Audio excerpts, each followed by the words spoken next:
Rich, what's happening? How are you? Good. You having a good day? Every day is a good day. That's right. Every day is a good day. It's raining today. Yeah, it's nice. Southern California rain. We don't see that very often, do we? No. With California, it's always, you're in a drought. You got fire season, everything's dry, the brush goes up like matches. So I'll take the rain. Yeah, it's a little bit slower on the freeways and side streets, but Sure. I like the rain. It's nice. Yeah. Exactly. Nice change of pace, for sure. Absolutely.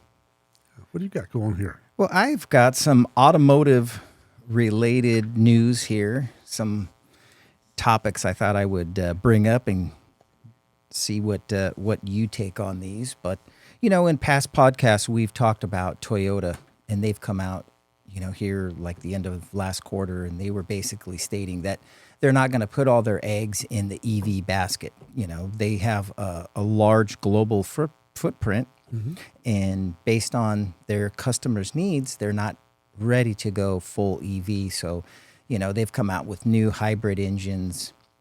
So here in the news, I have General Motors investing $854 million to build V8 engines amid EV shift. So it looks like what they're doing is they're applying this towards their hybrid engines as well. Did you say V8s? Yeah, Are this those is gas engines, or I thought I read somewhere that there's been a V8 hydrogen engine developed.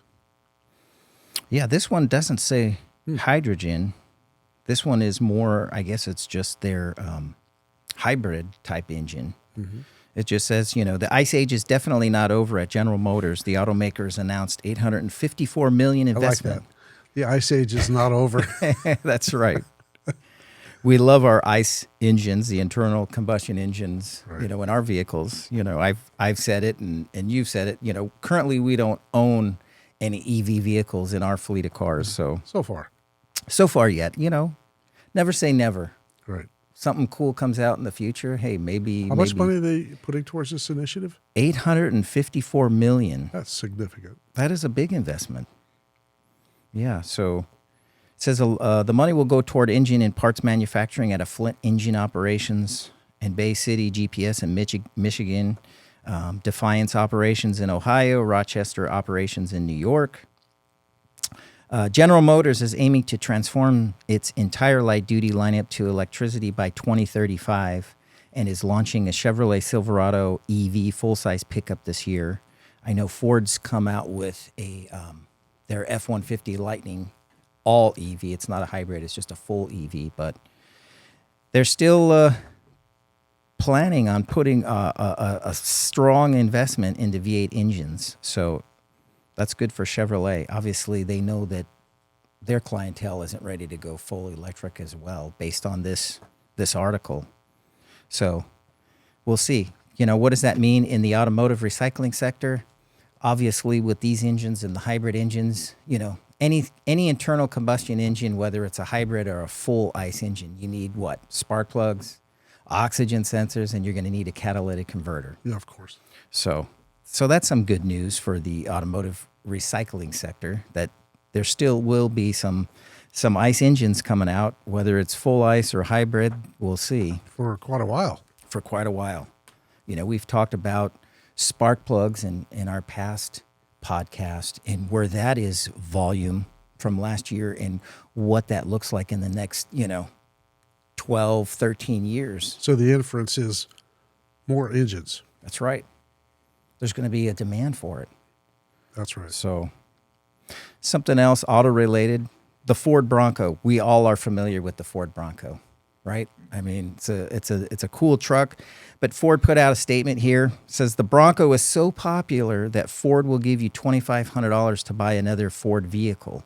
I guess because the demand was so high that they're not able to, you know, produce these automotives. Can't meet the demand? They can't meet the demand, you know? So they're saying you can either apply your deposit towards a 2024 Ford Bronco, or you can, you know, take advantage of $2,500 towards another Ford automobile. But, you know, people are specific, you know. I mean, if you're going to order a Bronco, you want a Bronco, right? Yeah, and the Chevy guys aren't going to buy it anyway. No.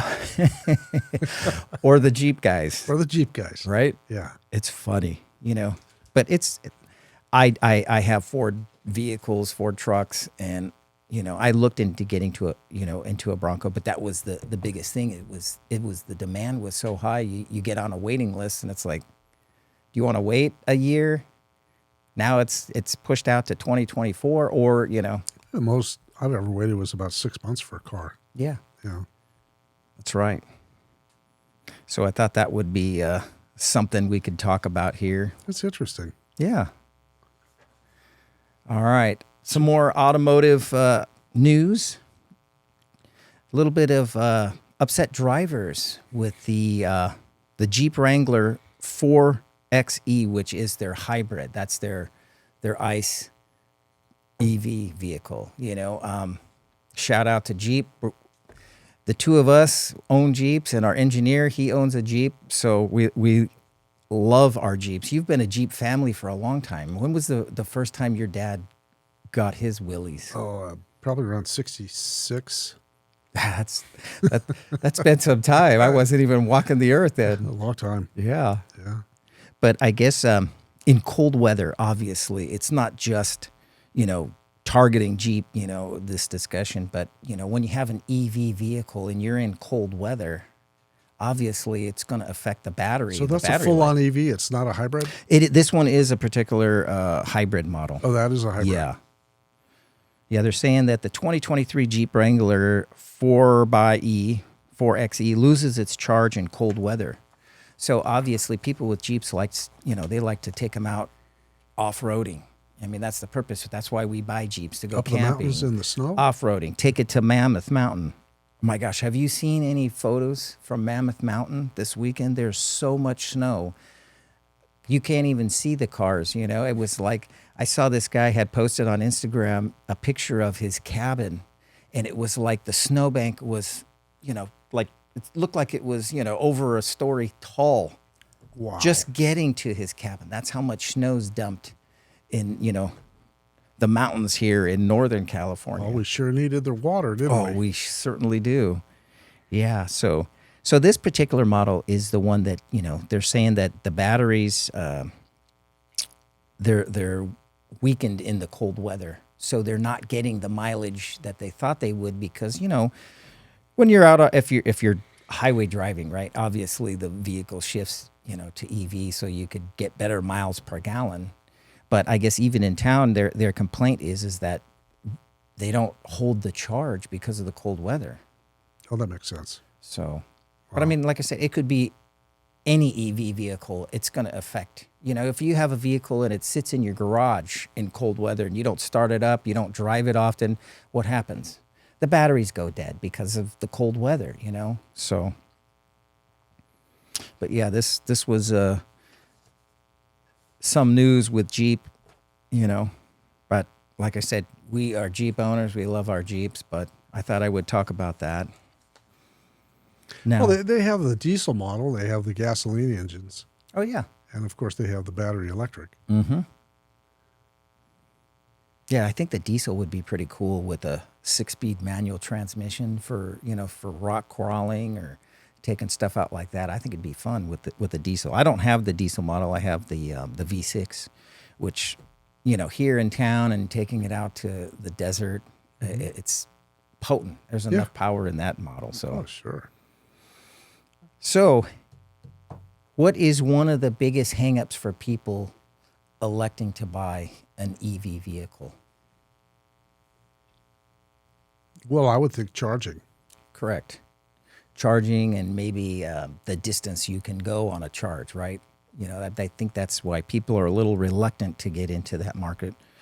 But here was a new update that came out. It's basically stating that here in our state, California, it's looking to make their EV charging networks more accountable, because, I think something like 25% of them are working fully to their full potential, So it's difficult when you have... You're talking about out in the public, not in your home? Correct.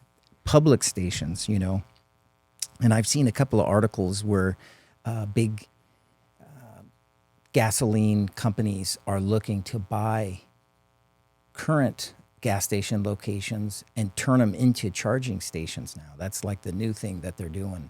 And I think in LA County, they're not permitting new gasoline gasoline stations to be built. So I think they're trying to mandate and hold more accountability on these charging stations.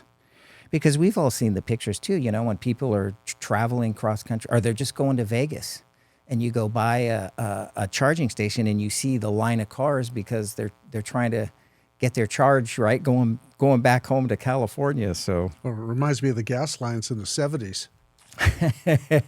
yeah, We were able to get gas if our plates ended in an even number or an odd number. right. Remember that? No, you don't remember that. I was young, but I do remember there was, not to incriminate anybody, but we'll just say that there was license plate switching on certain days because if that vehicle needed gas, right, you would just make a switcheroo and take that vehicle to get the gas. Yeah, that's pretty funny. It's interesting. See if we got anything else here on the horizon of automotive related news. Here's something. Hagerty Insurance. For those of you who don't know Hagerty Insurance, it's really a good company for collector cars. We have a Camaro that happens to be on a Hagerty policy. It's good for guys that have collector cars that aren't doing a lot of mileage. Maybe 1,000 miles a year or less. It's just something that you either drive to a local car show or maybe you even trailer it to a car show, but you have, full coverage on it, God forbid of, a theft or the house burns down or whatever, right? Oh, yeah. They came out with an article here.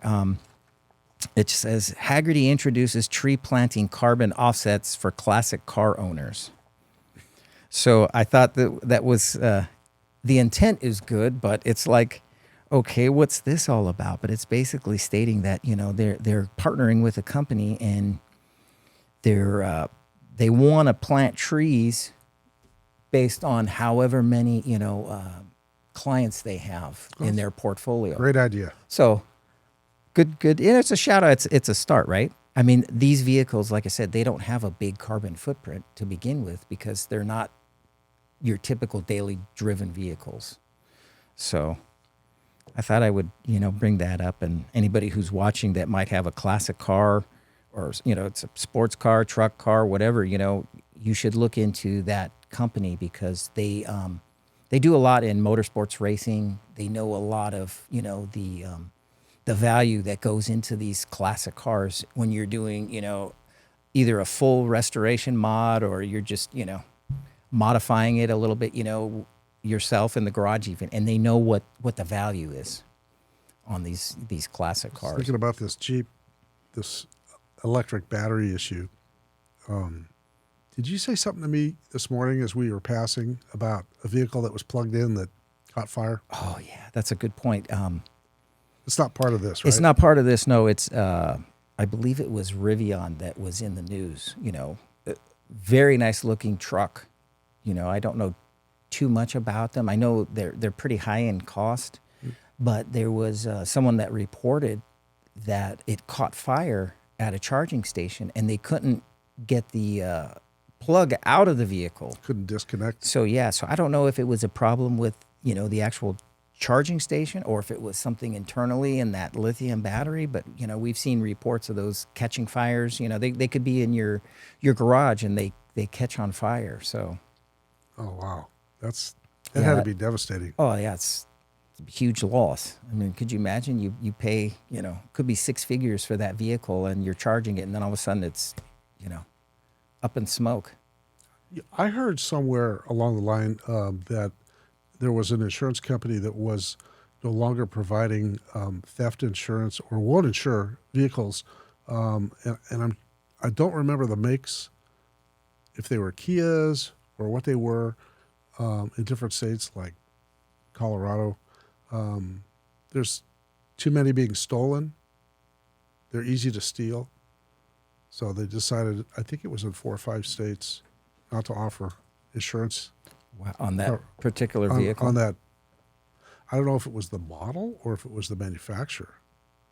I Wow, just kind of heard that in interesting. passing this morning on the way out the door.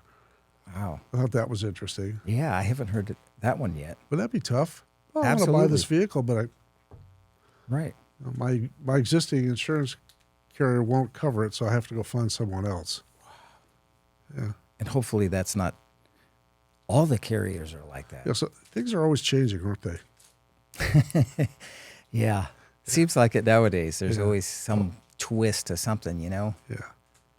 But that would be tough because obviously if you have a lien on the vehicle, you have to supply your lender That's right. proof of insurance, and it's the law, and I think all the states it's the law. You got to carry coverage. So, Well, it's obvious to me EVs are here to stay. yep. And, while they may not become 100% of the fuel train, right? Drivetrain Yep. mix, may not be 100%, but they may be 20, 30, 50%, somewhere in there. We're still going to see a lot of internal combustion engines. Oh yeah. Yeah. Yeah, a lot of catalytic converter recycling still for the next probably 15 years. At least because we know internally that the demand for the white metals, the PGMs, I mean, the demand is there, especially some of the ones that we've, discussed on our past podcast, Right. Yeah. So now they're going to be looking for sources. Where do we find this? Right. So, Yeah. That's good stuff. yeah. I appreciate it, Rich. Oh, you're welcome. Thanks for keeping me updated. You're welcome. Thank you.